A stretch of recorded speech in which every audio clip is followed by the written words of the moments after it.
Hoy es jueves 27 de febrero. Bienvenidos, amigos de TV UNAM. Estamos aquí en días feriados, transmitiendo desde la Feria Internacional del Libro del Palacio de Minería, con muchísimas cosas, con información, entrevistas, cápsulas, incluso chistes. Discúlpenos si no nos salen tan bien, pero venimos muy felices a hacer este programa. ¿No es así, Laura García? ¿Cómo estás, Julia Santibáñez? Por supuesto, aquí de lo que se trata es de celebrar las letras y sobre todo de pasar un ratito con todos ustedes, un poco llevándoles lo que pasa aquí en la feria. La mejor opción siempre es venir a verla, pero por si acaso ustedes no pueden venir hoy o alguno de estos días, pues aquí en días feriados le vamos a ir contando poco a poco. Por ejemplo, ¿a ti te gustan las jacarandas? Me gustan las jacarandas y las de Alberto Ruy me gustan más. Hoy estuvo por acá, de hecho debe estar en plena faena ahora, sí, presentando ese libro sobre las jacarandas.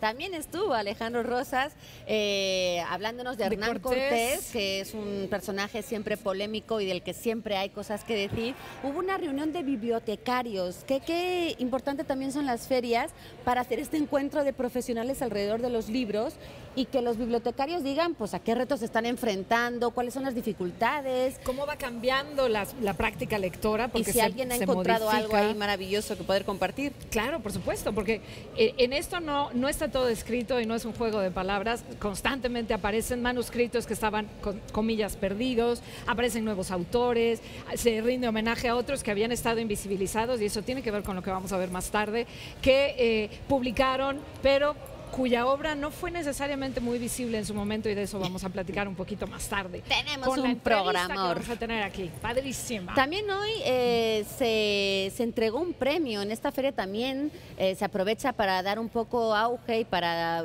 poner el foco sobre obras que han sido importantes este año, que merezca la pena destacar. El Premio Iberoamericano de Novela Lenia Poniatowska fue para Declaración de las Canciones Oscuras de Luis Felipe Fabre, editado por Sexto Piso, y eso también se entregó hoy, así que felicidades al ganador y ojalá eso nos permita acercarnos más a tu obra. Que es tremendo Luis Felipe Fabre, y hay que decir, él es poeta, o hasta ahora lo habíamos conocido como poeta, y con esta novela se lanza en la narrativa y lo hace de una manera muy espectacular, porque no es una novela de un poeta, es narrativa en pleno derecho, pero sí con una intensificación del lenguaje, con un subrayamiento importante por ahí. Entonces, bueno, muchas actividades también, hubo cortometrajes, estuvo también narradores orales leyendo, qué mal lo dije, narrando oralmente, como si estuviera leyendo, pero no leyendo, pero casi. De manera que los libros aquí están vivos, los libros no están guardados en una repisa, sino cobran voz, y esa es una de las riquezas de esta feria del Palacio de Minería, ¿no? Escríbanos, compártanos. Vengan con nosotros también acercando esa posibilidad de poder hablar en este ratito junto a ustedes en las redes sociales. Estamos en Twitter, estamos en Facebook Live, también en este programa en vivo, así que hola a todos los que nos estén viendo desde los dispositivos. Y en Instagram, recuerden nuestro hashtag Días Feriados y Prende TV UNAM. Y vámonos a una cápsula sobre Toni Morrison, este premio Nobel de 1993. Y claro, antes de irnos a la cápsula, vamos a ver la respuesta. Es que las ideas me corren más rápido de lo que hablo. Los libros, ¿vas? Ayer la pregunta fue, María de Jesús Tlatempa Bello es una de las protagonistas de la vida real de la novela gráfica Vivos se los llevaron, buscando los 43 de Ayotzinapa. ¿De quién es madre? Ayer estuvimos hablando de esta novela gráfica de veras muy interesante, y la respuesta era José Eduardo Bartolo Tlatempa. Y tuvimos dos ganadores, Araceli Sánchez, que se llevó el libro Instrucciones para sobrevivir en el México de la 4T, del cual también hablamos ayer, y Fernando Hernández se llevó el libro Vivos se los llevaron, a través de las redes sociales. Así que muchas gracias por participar con nosotros y dejarnos ver que ahí hay un diálogo interesante. Al ratito daremos también la pregunta de hoy, pero si ahora sí es momento de irnos a la cápsula, vamos a conocer a esa primera mujer negra en 1993 en conseguir un premio Nobel de Literatura, Toni Morrison, que lo ganó por su fuerza visionaria y por el valor poético de sus 6 títulos que llevan ni más ni menos que publicados hasta ese momento. Toda una carrera hecha en defensa de los derechos civiles y sobre todo de las mujeres. Vamos a conocer a Toni Morrison. Vamos.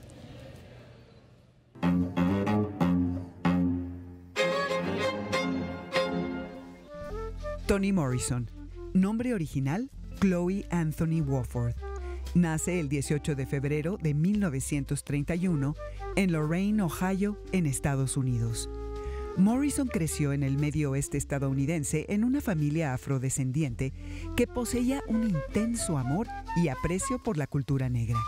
Se graduó en filología inglesa en 1955 y fue profesora en filosofía y letras en las universidades de Yale, Howard, Texas y en la State University de Nueva York. También enseñó escritura creativa en la Rutgers University de New Jersey, al mismo tiempo que trabajaba como editora de Random House.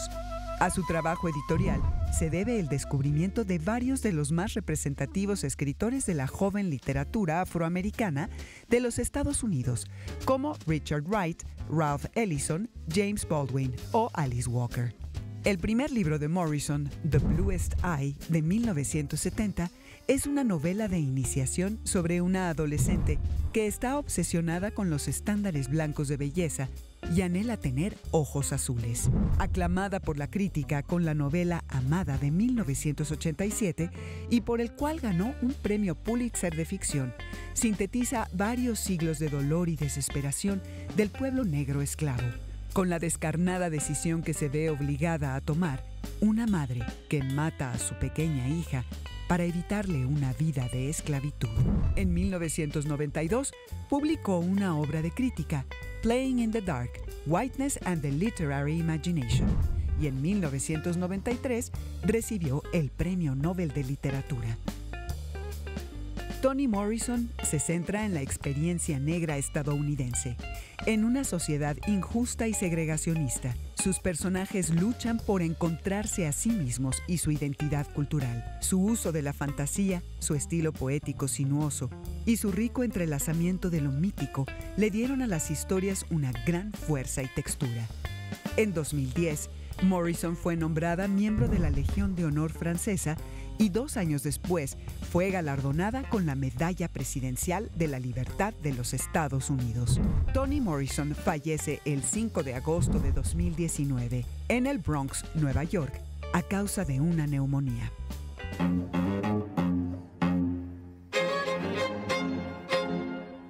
Pues ahí estuvo un mínimo vistazo a la historia, a la vida de Toni Morrison, esta mujer que yo no sabía que había sido editora, pero me pareció muy interesante porque tiene que ver con las invitadas que tenemos ahora también. Son mujeres de letras, escritoras, ambas notables, y también ambas son editoras. Así que me da muchísimo gusto recibir aquí para hablar de esta colección, que es una bomba, a Jasmina Barrera y a Ave Barrera, que pudiera parecer que son gemelas, pero ya las van a ver y no lo son. Bienvenidas, gracias por estar aquí. Hola, muchas gracias. Para hablar de esta cosa impresionante que es Vindictas, ¿no, Laura? Maravillosa esta colección que hoy por hoy conforman 5 libros de mujeres. Creo, Avia, que tú tuviste bastante que ver con ese origen, con esa concepción de la idea y con ver publicados estas 5 obras que estaban casi abandonadas en una bodega. ¿Quién se los encontró? ¿Cómo fue encontrar estas voces? ¿Por qué llamaron la atención? ¿Y cómo fue todo este proceso para convencer a la UNAM de vamos a publicarlas, tenemos que conocer estos textos? ¿Qué tienen esos textos? Bueno, no nos costó nada de trabajo convencer a la UNAM, ¿eh? Fue muy bonito el proyecto. La verdad es que es una historia muy linda porque yo estaba buscando el lugar donde crece la hierba. Como una búsqueda de un respaldo para mi propia escritura. Me dijeron, tienes que leer el lugar donde crece la hierba, y por más que traté de encontrarlo, en ninguna parte estaba, ni en bibliotecas, ni en librerías de viejo, hasta por allá en un fondo reservado de una biblioteca me iban a encontrar un ejemplar de 1952, creo, algo así viejísimo, y la papeleta estaba en blanco. Nadie lo había sacado. Nadie lo había sacado nunca. El lomo, cuando lo abrí, crujió. Lo tuve que restaurar en mi casa para poder entregarlo y sin que me lo cobraran como nuevo. Es bonita la historia. Es muy linda la historia porque después escribí una reseña pequeñita así en Facebook y Socorro Venegas tomó así como directora de en el publicaciones. aire, la directora de publicaciones de la UNAM. me dijo, vamos a tomarnos un café. A ver, platícame. ¿Qué onda con esa novela? ¿Por qué le echas tantas flores y por qué no está publicada? Le digo, pues, ¿por qué no está publicada? Pues porque los mecanismos del canon se esforzaron en invisibilizar y silenciar las voces de estas autoras que son importantísimas y por eso ahora no podemos encontrarlas en las librerías. Y Socorro me dijo, bueno, pues tenemos que hacer algo, ¿no? Tenemos que hacer algo con eso, pero no nada más con Luisa Josefina Hernández. Seguramente hay muchas otras autoras. Entonces me propuso Socorro ayudarle a coordinar una colección donde incluiremos a estas voces de autoras que fueron relegadas por el canon en su momento y que ahora tienen que llegar al público, tienen que ser leídas sobre todo por nuevos lectores, que es lo más interesante, este contacto entre las nuevas generaciones y estas obras que son extraordinarias, de verdad extraordinarias. Te imagino con el tapabocas en esa bodega así, perfecto. Ñoñísima. Ya te vi. Feliz. Ñoñísima y feliz. Yo quiero leer solamente una línea de esta novela, Minotauromaquia, de Tita Valencia, que acabo de terminar y que no tiene nombre. Una sola línea. Así, nomás como para dar una probadita. La cópula, sismo trepidatorio de doble epicentro. Ay, nomás. Esa es Tita para Valencia. las 6:30 de la tarde. Exacto. Jazmina, ¿por qué el nombre Vindictas? Porque en estricto sentido es una palabra latina que significa venganza, en estrictísimo sentido, pero ustedes han logrado que en muy poco tiempo, porque la colección se publicó en noviembre del año pasado, se presentó en la FIL Guadalajara, han logrado que la palabra Vindicta signifique reivindicación, que tiene el mismo origen, y reivindicación es muy importante porque es dar a alguien lo que de por sí le toca. ¿Cómo nació esta idea de llamarla Vindictas? Bueno, la verdad es que creo que no soy la más adecuada para hablar de esta historia tampoco. Yo en realidad solo hice el prólogo de uno de los libros, de Ausencia, de María Luisa Mendoza. Creo que quizá Ave nos puede contar más. A mí la verdad es que me parece muy atinado el título de esta colección. Suena precioso, tiene, como tú dices, esta relación con esta otra palabra que quiere decir reivindicar. Y estaba leyendo que incluso la palabra vindicar comparte en su etimología con la historia de este personaje mítico que se llama Ifigenia, no sé si ustedes conocen, no.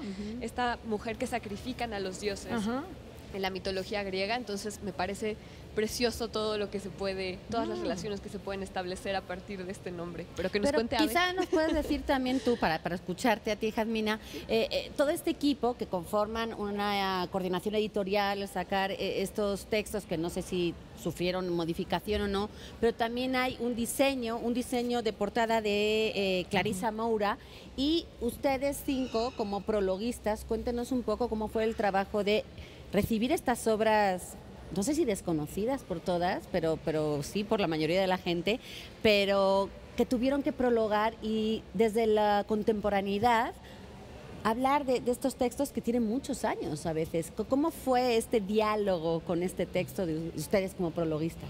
Pues para mí fue muy emocionante. Yo agradecí muchísimo la invitación de Ave y de Socorro, y ellas me propusieron que yo propusiera a autoras que me interesaba prologar, y de inmediato pensé en María Luisa Mendoza, la China Mendoza, que era un personaje que conocía brevemente porque era vecina. Era una mujer que vivía en mi colonia y que yo veía y me parecía fascinante. Era una mujer de una brillantez y muy vital, muy apasionada, muy simpática, muy inteligente, con un gran sentido del humor. Y en cuanto la conocí, yo dije, quiero leerla. Y no encontraba sus libros. Ahora que he leído los prólogos de los otros libros de la colección, es una constante. No encontraba los libros de esta mujer que quería leer. Y no la había leído. Le dije a Ave, y Ave nos ayudó a conseguir el manuscrito de esta novela, y me pareció fascinante. En cuanto la leí, fue una muy grata sorpresa. Así que fue sí muy emotivo el proceso, la verdad. Sí. Pues de alguna forma creo que ya nos contaron por qué Vindictas, así que hay tanto que hablar que quisiera que pasáramos a otra cosa. ¿Cómo se dio este diálogo entre generaciones? Algunas de las autoras ya murieron, María Luisa Mendoza entre ellas, el año pasado murió María Luisa, pero otras están vivas. Tita Valencia está viva, y hay otra que está viva que no recuerdo quién es, de las 5. Las 4, ¿no? Marcela del Río. Exacto. ¿Cómo fue el diálogo con las que están vivas, pero también con las que están muertas? Porque los libros nos permiten dialogar con un ser que ya no está. ¿Cómo se dio? ¿Cómo fue esta? En todos los casos fue invitar, por ejemplo, a Jazmina, a Claudina Domingo, en fin, ¿Tú propones autoras o ustedes tenían una idea? ¿Cómo fue el diálogo entre generaciones, digamos? De inicio propusimos las 5 autoras prologuistas que nos dijeran quiénes eran sus vindictas, ¿no? Las autoras a las que era necesario leer y buscar y procurar. Ahora ya estamos como haciendo una investigación profunda de ver cuáles son las obras, cuál es la urgencia de publicarlas y casarlas también con una propuesta, o sea, le proponemos la obra a las autoras en sentido inverso, ¿no? A las prologuistas. Pero estas 5 fueron casos muy, muy especiales y me parece que muy conmovedores, como dice Jasmina, ¿no? Fue algo muy, muy conmovedor estrechar vínculo, o sea, recuperar el vínculo con esta otra generación que gracias a ellas estamos aquí, claro, que nos abrieron campo, fueron punta de lanza y que además su obra es parte esencial de la historia de la literatura mexicana que nos estábamos perdiendo. Es como la otra mitad, la contracara, la otra mitad de la literatura mexicana. A lo mejor, yo siempre digo que es la mejor mitad de la literatura mexicana y que nos la estábamos perdiendo. Digo, como por qué no habíamos leído la obra de María Luisa Mendoza o de Tita Valencia. Y en el caso de las autoras vivas, como Luisa Josefina y Tita Valencia, fue sumamente conmovedor. Marcela del Río es la Marcela del Río también. Hablar con ellas, o sea, porque ellas están pues, ya muy viejitas, están en su casa, guardadas. Por ejemplo, Tita fue un caso muy, muy, muy especial porque acababa de viajar de Austin. Ella, después de haber escrito Minotauromaquia, recibió, como sabemos, comentarios muy negativos por parte del mundillo literario de la época. Le cerraron por completo las puertas y le dijeron, ¿sabes qué? Tú no vas si quieres escribir algo, aquí no vas a ser nadie, no lo vas a publicar, no vas a encontrar lectores porque te vamos a cerrar las puertas. Y ella, muy triste, decidió dejar de escribir algo personal, dejó la escritura por completo, bueno, la escritura personal, la escritura literaria, y se fue a Austin a trabajar como académica. Ella es concertista, bueno, es talentosísima y con todo su talento siguió trabajando, pero hasta después de muchos años, después de que falleció su esposo, dijo, bueno, voy a regresar a México, y ahora con 80 y tantos años regresa a México y a los 15 días de su regreso recibe una llamada telefónica de una mujer desconocida llamada Ave Barrera diciéndole, la amo, quiero publicar Minotauromaquia porque soy su fan. Y entonces el hecho de que ella se diera cuenta de que tiene tantas lectoras que la amamos, que la admiramos muchísimo, y tantos lectores que estamos volviendo a leer Minotauromaquia, que estamos asombradísimos por su talento, por su historia, por el contexto en el que nace este libro, fascinados con ella. Bueno, pues es muy conmovedor también para ella, debe ser sumamente satisfactorio. Y bueno, ella ha empezado a hablar con los lectores. El otro día en la presentación una super fila de admiradores firmando libros. Y así, o sea, son historias bonito, además, muy, a los 80 lindas. años tener ese reconocimiento, sí, y ese segundo aire de ahora quiero escribir más. Jasmina, lo presentaron hoy, Vindictas, estuvo hoy a las 5, se puede descargar en la página de la UNAM a un precio además más barato para todos aquellos que no se puedan venir a la feria a comprarlo o que no tengan al acceso fácil. Está también de forma electrónica, pero habla de temas. A mí me gustaría ver cómo esas miradas no han perdido vigencia. Hablan del exilio, del confinamiento, de la memoria amorosa, temas que quizá todavía hoy siguen vigentes. ¿Se sigue escribiendo de esto desde otra perspectiva o cómo has visto tú, leyendo el libro concreto que te tocó prologar, si ha cambiado la mirada para hablar un poco, no sé si femenina, pero de alguna manera sí está implícito ahí la mujer que habla, ¿no? Bueno, a mí me pareció fascinante encontrar que el personaje principal de Ausencia Bautista es una mujer gozadora, es una mujer... Digámoslo, sexosa. Exacto. Sensual, sexual, hedonista. Es un personaje que podría ser comparado con Casanova, que podría ser con otros personajes que solían ser masculinos, y esta es una nueva visión, bueno, nueva de los años 70, pero que es absolutamente vigente, porque muchísimos de los tabúes, muchísimos de los prejuicios que había en esa época siguen existiendo en cuanto a las mujeres y a los personajes femeninos también. Así que fue como decía, una muy grata, muy agradable sorpresa encontrarme con este personaje. Díganos brevemente, para que las tengamos en la cabeza, los nombres de las prologuistas junto con el libro que prologaron. O sea, díganos fulanita prólogó A, prólogo A, prólogo A. Que tenemos los 5, de Bueno, hecho, ¿no? a mí me tocó prologar El lugar donde crece la hierba, que es una gran novela de Luisa Josefina Hernández, que escribió Dramaturga. varias novelas. Ella es muy reconocida como dramaturga, pero no, sus novelas no son tan conocidas. Hay que leerla como novelista, creo que es indispensable para entender su obra también dramatúrgica. Está Claudina Domingo, ella prologó Minotauromaquia, que es la novela de Tita Valencia, que les decimos que es un total crack de las Novelón, letras crack, mexicanas. novelón. Sí, total. Luego tenemos a Jasmina Barrera, que ella prologó De ausencia de María Luisa Mendoza, mejor conocida como la China China. Mendoza, tan Que amorosa como y tan decías tú, entrañable. era mucho más conocida como periodista, por ejemplo, ¿no? Exacto. Muy reconocida en el ámbito del periodismo y totalmente Sus novelas casi no se olvidada conocen. en la ¿Y literatura. nos falta alguien? Nos falta Tununa Mercado, en estado de memoria, que ella es de Argentina.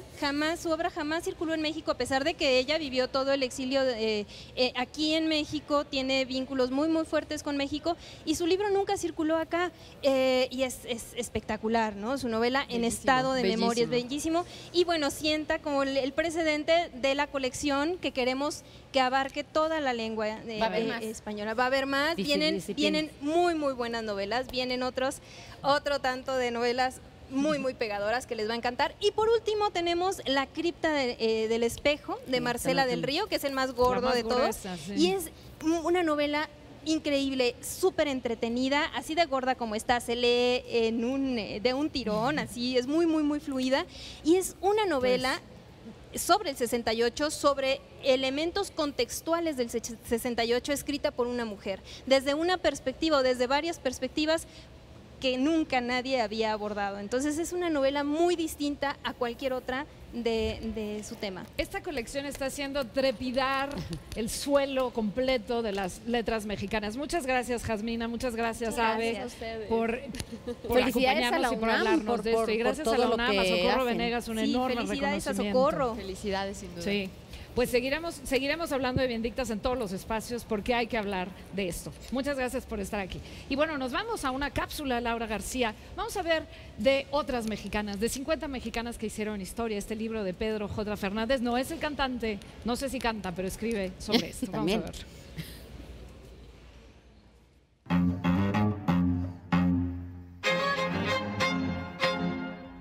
Pues el libro es una recopilación de 50 semblanzas de mexicanas de toda la historia y de muchísimas profesiones.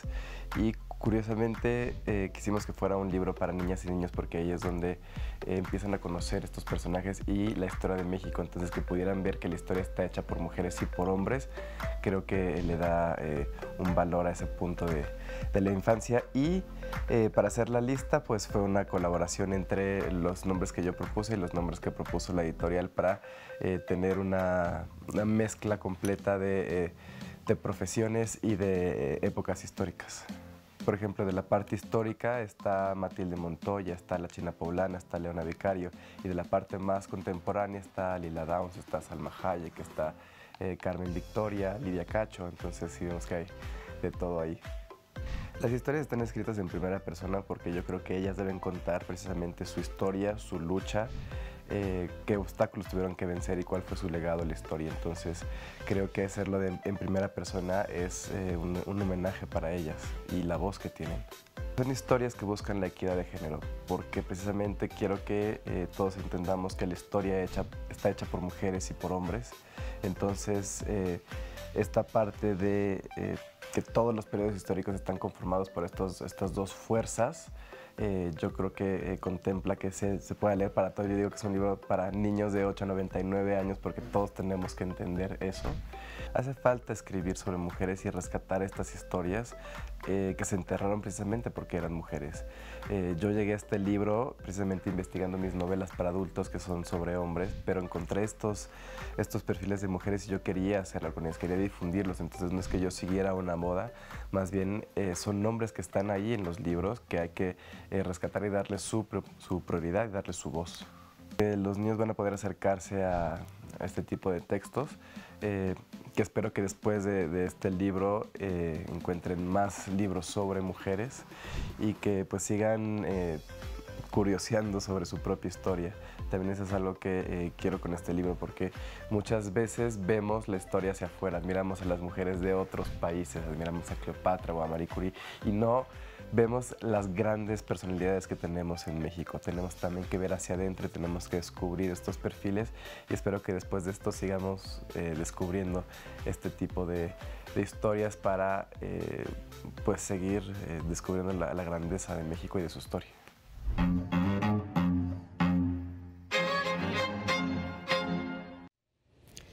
Qué importante tener estas lecturas, estos textos para que sirvan de ejemplo, de modelos para las generaciones actuales y por venir.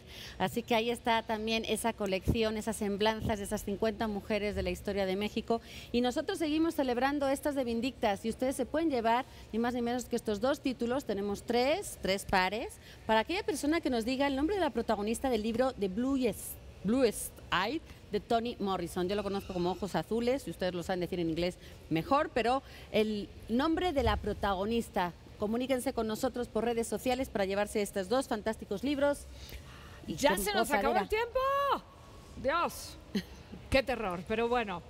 Estamos ya en la recta final, y por favor comuníquense con nosotros a través de nuestras redes sociales y no fallen mañana. Los esperamos mañana aquí a las 6:30 de la tarde. ¿No, Laura? ¡Ya es viernes! ¡Vengan a la feria! Hasta mañana. Nos vemos mañana.